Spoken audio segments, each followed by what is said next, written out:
व्यवस्थित गवत साफ करून हे अशी आळी तयार करून ठेवलेत, जेणेकरून त्यात पाणी जास्तीत जास्त मुरावं म्हणून.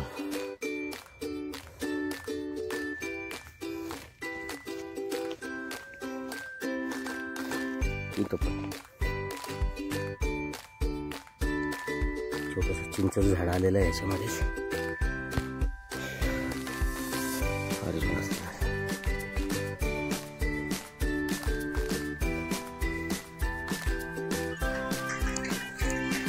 गवत काढून आळी व्यवस्थित केलेली आहे तावरे साहेबांनी.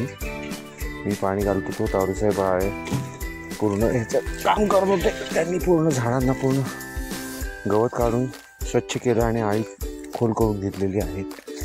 ते काळं केलं, माती वगैरे व्यवस्थित टाकलेली.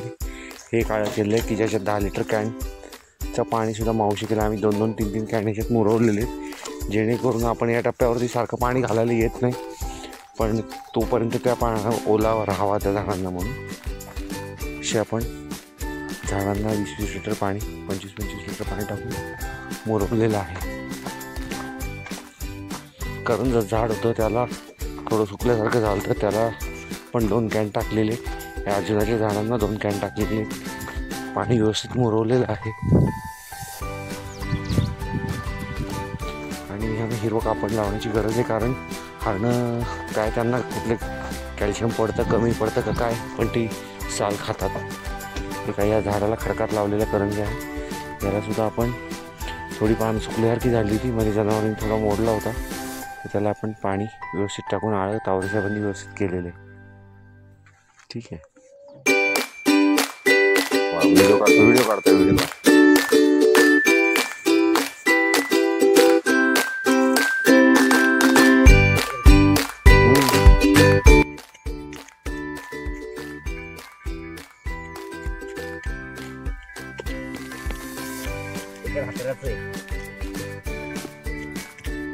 बांबूपासून आळं करून घेतलं, बांबूपासून खुरप्याचं काम करून.